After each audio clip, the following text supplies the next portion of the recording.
شكرا سي معتصم. هو الحوار كاين، ولكن كاين بعض المسائل اللي خصنا نبينوها وخصنا نلقاو ليها يعني واحد الارضيه باش نشوفوا واش كاين تقارب فعلي ما بين الحركه اليساريه والحركه الاسلاميه. قبل ما نعطي الكلمه الاستاذه خديجه الرياضي باش تعطينا التصور ديال الجمعيه حول الحريات، غتسمحي لي استاذه غادي نشوف استاذ الخلفي عضو الامانه العامه لحزب، عضو قيادي في حزب العداله والتنميه. استاذ خلفي انتم يعني كتنضموا لواحد التيار تجديدي في الحزب، انتم فوزيت تاكسي دي ريفورماتور في الحزب. او ميم طون عندكم واحد تجربه في اطار حركه التوحيد والاصلاح اللي هي النواه الايديولوجيه ديال حزب العداله والتنميه. مؤخرا في اطار الاستفتاء الدستوري الحزب اعلن على واحد يعني كانت عنده واحد لا بوزيسيون في اطار حريه المعتقد والراي، على اساس ان يعني تقدم دار يعني واحد الاعتراض على المستوى ديال الدستور باش هاد حريه المعتقد والراي حريه المعتقد ما تكونش في الاستفتاء. فبغيت نعرف استاذ خلفي انت اللي عايش التجربه ديال الحزب من الداخل مع هذه المكونات المتناقضه اللي كانت مع النواه الايديولوجي ديال حزب التوحيد ديال حركه التوحيد والاصلاح، والان هاد الحركه الاصلاحيه اللي كاينه. بغيت نعرف واش الحديث عن حريه المعتقد، يعني الحديث على ان المغاربه تكون عندهم حريات اسلاميه ولا غير اسلاميه، واش هو مطروح الان في المجتمع المغربي اللي هو ذو اغلبيه مسلمه؟ واش في نظرك هي مساله واقعيه ان الحركه اليساريه تطلب بحريه المعتقد؟ بدايه اشكر الائتلاف على هذه الدعوه الكريمه، وانا اعتقد بان احنا بصدد معالجه قضايا نبحث عن المشترك باش نشتغلوا في اطاره، ونبحث ايضا عن المختلف فيه حتى نستطيع تطوير اليات لتدبير الخلاف حوله، ماشي لمحو هذا الخلاف، لاننا لا نسعى التمادي، بل نحن بصدد بناء ديمقراطي لبلادنا، وخصنا نعاود دائما الاولويه. وما تقتضيه هذه الاولويه هو اننا كنشتغلوا وحنا واعيين بحدود المختلف والمشترك.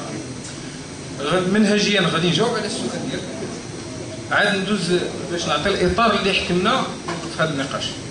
بدايه انا لا اعتقد بانه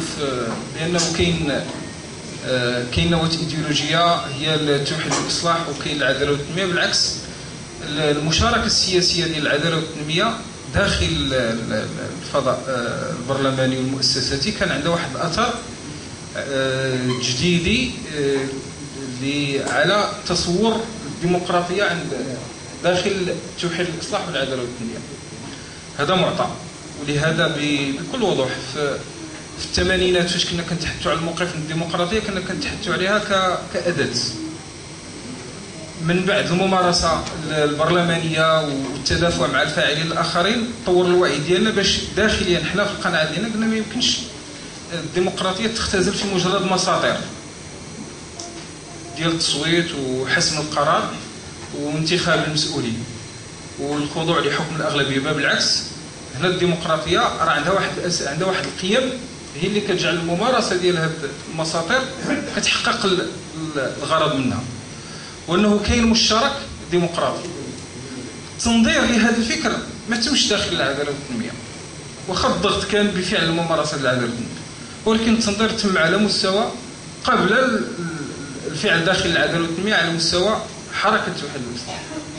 وهنا النقاشات اللي كانت حاده وداخليه في 1987 1988 كان عندنا واحد النقاش اثناء صياغه الميثاق حول هل ندرج في الميثاق الشعار ديال ان الاسلام هو الحل ام لا.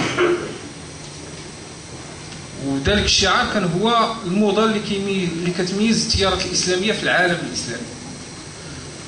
نهايه الثمانينات ما عندناش ضغط ديال اليسار، ما عندناش ضغط ديال ما كاينش هذا المشكل باش حنا ندفعوا فيه.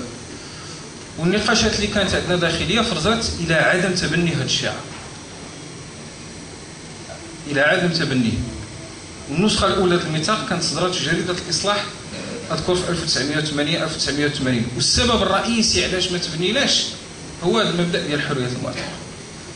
قلنا الاسلام هو الحق، ولكن باش نقولوا هو الحل لشي واحد، هذاك اللي من امن به اللي اقتنع بانه هو الحل. اما اللي ما اقتنعش هو الحل، علاش انا نفرض عليه هذاك الحل؟ وكانت عندنا هذه الصيغه ودرجناها كبديل.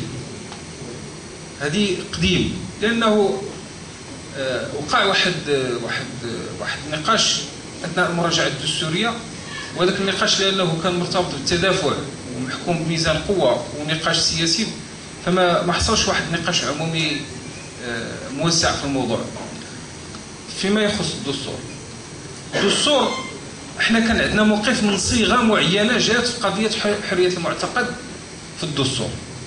الصيغه اللي تمت بلورتها على ما اذكر ما بين 4 و 7 يونيو، يعني الصيغه اللي تسلمت الاولى. الصيغه الثانيه اللي جات من بعد النقاش ديالنا خدينا بها، وهي الصيغه اللي كاينه حاليا في الدستور وما كانش عندنا معها مشكل، اللي هي نبذ التمييز على اساس المعتقد، كاينه الان في الديباجه. الصيغه الاولى كانت صيغه ملغومه. فاش نقول ملغومه؟ لانها غادي تخلي هذا الموضوع دائما محط توتر في المجتمع. نعم عندنا احنا التصور ديالنا، ولكن شنو الصيغه اللي كان فيها؟ لان الحل بعدا ديال هذا الموضوع هو تخرج المحاضر ديال اللجنه، سواء في المرحله الاولى فاش وقع التصويت على حريه المعتقد وكانوا 9 ضد 9 داخل اللجنه الاستشاريه، او فاش لقاو واحد الصيغه توفيقيه اللي كتقول حريه المعتقد في نطاق القانون وعدم المس بالنظام العام. هذه الصيغه اللي ومن بعد قالوا اجي ندير واحد الصيغه شويه الطف، حريه المعتقد في نطاق القانون. هذه صيغه انا الراي ديالي ودي كتبتها في هذيك اللحظه، قلت هذه صيغه ملغومه، لانه هي كانت نتاج الصيغه التوفيقيه ما بين 9 في مقابل 9 بحكم المتابعه ديالنا، فقلنا هذا الموضوع غادي يدفع به.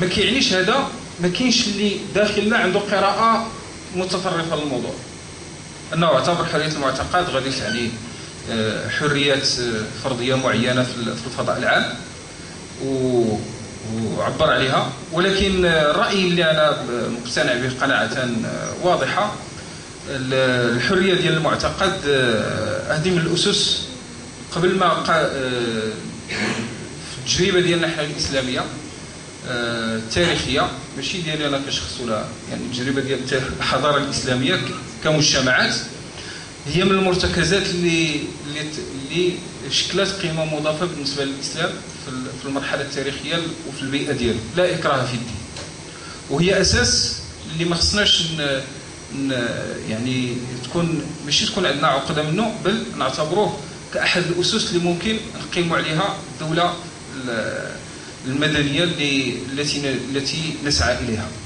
كيبقى هنا واحد الامر اللي كيرتبط بالعلاقه ما بين الفضاء الخاص والفضاء العام. الممارسه ديال الحريات، حريه الاعتقاد هي اصلا حريه راي، هي ما تمييز هذا شيء يعني التمييز بين الفضاء الخاص والفضاء العام في الممارسه ديالها ماشي ملموس، وانما باقي الحريات كاين هنا واحد الاطار اللي هو اللي انا يمكن نفصل فيه او نتحدث فيه، كيرتبط بالنظام الديمقراطي، كيرتكز على مجموعه من المقولات، منها الاحتكام الى الشعب، ومنها السياده الشعبيه، ومنها سياده القانون، ومنها مفهوم الدوله المدنيه. هذه المفاهيم واللي سياسي قبيله تطرق العدد منها في اطار حديثي عن الاليات، هي اللي تجعلنا نبلوروا واحد الاطار للعيش المشترك. كاينه حريات في العموم في الممارسه ديالها في الفضاء الخاص، هذاك حق كل انسان. الانتقال للممارسه ديالها في اطار الفضاء العام خصو يخضع للقانون اللي كينظم الفضاء العام. بغض النظر واثناء صياغه القانون اللي كينظم الفضاء العام شكون اللي يصوغ القانون؟ تصوغ المؤسسات المنتخبه اللي كتمثل المجتمع. الاشكال اللي عندنا وهو شنو المرجعيات اللي كيعتمدوا عليها الناس اللي يصوغوا هذاك القانون اللي ينظم الفضاء العام. المرجعيات متعدده، كاينه الخبره الانسانيه الكونيه. احنا بالنسبه لنا كنقولوا ايضا كاينه مرجعيات اللي ارتبطت بالتطور التاريخي والحضاري للمجتمعات اللي بغات تنظم هذاك الفضاء العام. التيار الامازيغي مثلا كيقول لك الاعراف الامازيغيه كمصدر من مصادر التشريع. ضف. بالنسبه الينا احنا كنقولوا ايضا المرجعيه الاسلاميه، ولكن الاليه اللي غادي اللي تجعل ان من المصادر ديال التشريع المرجعيه، الاليه هو الاليه الديمقراطيه، بمعنى ان الانسان يبلور الاجتهاد ديالو معين في اطار برامج معينه وتقدم بها المجتمع، والاخر ايضا يتقدم بها المجتمع، وان ذا كنحتكموا للشعب ماذا يقول. كيبقى هنا واحد السؤال اساسي، ما موقع الاقليات؟ ان الاقليات خص يبقى عندها الوضع ديالها، ما يمكنش، لانه النظام الديمقراطي كما كيعطي الحق للاغلبيه كيدير الاليات ديال حمايه الاقليات. فما كيعنيش غادي نمشيو للاحتكام هنا، الاحتكام ديال المجتمع غادي نوضعوا واحد نضربوا الحق ديال الاقليات في العيش المشترك. علاش كنقول بان الاليه الديمقراطيه هي اللي تساعدنا باش كل واحد عنده مرجعيه ديالو؟ لان احنا كنتصوروا الان هذا بناء ديمقراطي وكل واحد عنده مرجعيه ديالو غادي يشتغل بها على مستوى المجتمع. شنو السبب؟ السبب هو ان النظام الديمقراطي الان في العالم يواجه مشكله موقع الدين في البناء الديمقراطي. كنا في بريطانيا او كنا في فرنسا او كنا في المغرب او كنا في تركيا، وكيواجه بالضبط في الاشكاليه ديال موقع الدين في تدبير الفضاء العام. الاطروحات هنا ديال جون كين في التحديات ديال الديمقراطيه البريطانيه او ايضا الامريكيه، لان في امريكا كدار الحمله الانتخابيه في الكنائس، ولكن كل شعب كل مجتمع بالممارسه ديالو طور اليات اللي ما يؤديش، التي لا تؤدي الى ان يصبح الدين مدخل من مداخل الاستبداد، وهذا اشكال، او تجاوز المجتمع، وفي نفس الوقت لا يؤدي الممارسه الديمقراطيه الى اقصاء اي مكون من مكونات المجتمع او مرجعيه من مرجعيات المجتمع.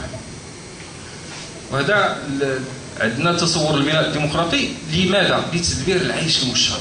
لهذا خصنا نعترفوا بهذه عناصر الاختلاف.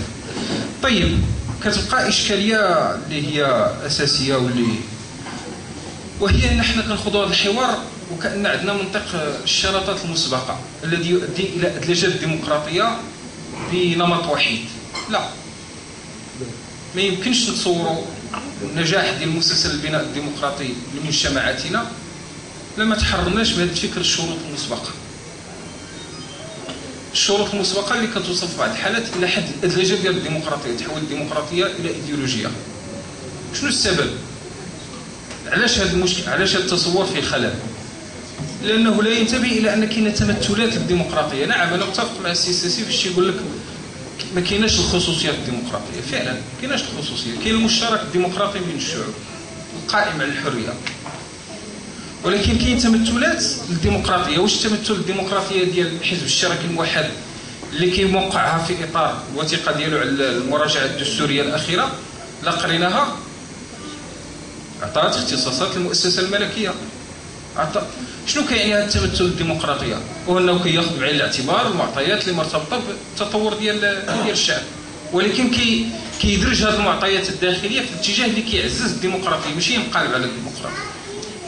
هذا تمثل الديمقراطي. وكاين تمثلات اخرى للديمقراطيه ترتكز على مفهوم الجمهوريه التي تعتبر الملكيه البرلمانيه كلها مجرد مرحله انتقاليه. فكاين تمثلات كما كاين في الغرب، عندنا تمثلات، وهذه التمثلات عطاتنا الديمقراطيه العلمانيه، عطاتنا الديمقراطيه المسيحيه. وهما نظرتين مختلفتين. وهنا بين قوسين كاين فرق بين الديمقراطية والعلمانية. العلمانية هي جواب من الأجوبة التي قدمت على سؤال موقع الدين في النظام الديمقراطي. كاين جواب يقول الفصل المطلق الذي كيحقو، كاين جواب كيقول التمييز الذي يراعي الموقع ديال الدين في الفضاء في الحياة العامة للمجتمعات. وهنا التجربة ديال الأحزاب ديال الديمقراطية المسيحية أو الديمقراطيات أو اللي في أوروبا التجربة ديال الحزب الجمهوري هي اللي شكل. إلا بغينا ناخذ المقابل ديال عندنا في العالم الإسلامي هو النموذج ديال الديمقراطية الإسلامية في تركيا. الدور ديال الدين يمكن يكون مرجع مصدر، ولكن يمر عبر الآلية الديمقراطية. إذا هذا المعطى الأول، وهو نوعاو بوجود تمثلات متعددة للديمقراطية، وهذه التمثلات أحد التباينات فيها وهو الإجابة ديالها على السؤال ديال موقع الدين في البناء الديمقراطي، وأن العلمانية هي جواب من الأجوبة. علاش؟ لأن العلمانية أيضا جات للاستبداد. ليس العلمانية لا تنتج أبدا الديمقراطية. نجات الاستبداد في تونس ونجات الاستبداد في تركيا مع اتاتورك، والفروق بينهما ينبغي الانتباه لها. القضيه اذا طيب نختم بهذه الفكره. احنا علاش خصنا نتمنوا ونقدروا القيمه المضافه اللي عطاها الفكر الديمقراطي في المجتمعات ديالنا؟ لسبب بسيط، وهو بالنسبة إلي أنا شخصيا أعتبر أنه بالنسبة للتصور الإسلامي للكون والحياة خلى المجال ديال الدولة والاجتماع البشري خلاه للاجتهاد الإنساني. كاين مبادئ وقيم، ولكن الدولة كدولة هي أصلا مفهوم حديث. يعني لا رجعنا مفهوم الدولة المدنية مع جون لوك ومفهوم الحكم المدني هو أصلا مفهوم حديث. يعني كل مفاهيم جاءت من حيث البناء ديال النظري التفصيلي جاءت بعد ظهور الإسلام. نحن إزاء واحد الخبرة بشرية ارتبطت بهذا الفكر الديمقراطي. التحدي اللي عندنا كيفاش نستثمروها باش نقلوا المجتمعات ديالنا من وضعية ديال التخلف الوضعيه ديال التقدم. هذا ضمنا كيستنبط انه احنا كمجتمعات عندنا مسؤوليه، عندنا تحديات تهم الاجتهاد في المجال الديني بشكل واسع. عندنا مسؤوليه تهم التحرر من واحد التراث فقهي اللي كان غالب عليه وهو الفكر السلطاني اللي كان كيأسس للاستبداد. وهنا كما قلت بانه العلمانيه يمكن تأسس للامرين معا، أي الاستبداد والديمقراطية، وارتبطت بهم. كذلك كانت محاولات في التاريخ ونجحت في واحد العدد ديال المحطات ربط الدين بالمقولات ديال الاستبداد. احنا خصنا عندنا مسؤولية ديال التحرر من هذه المقولات اللي ارتبطت بتراث فقهي سياسي اللي شرعا للاستبداد. وهذا الشيء الان كنشاهدوه في الثورات العربيه بوضوح. الثوره السوريه كتعطينا نموذجين معا ديال الفقهاء اللي كيدعموا طاغيه هناك في الجرائم ديالو الدمويه، وعلماء اللي انحازوا الصف ديال الشعب وكيقودوا مع باقي النخب الثورات الديمقراطيه هناك. هذا باختصار.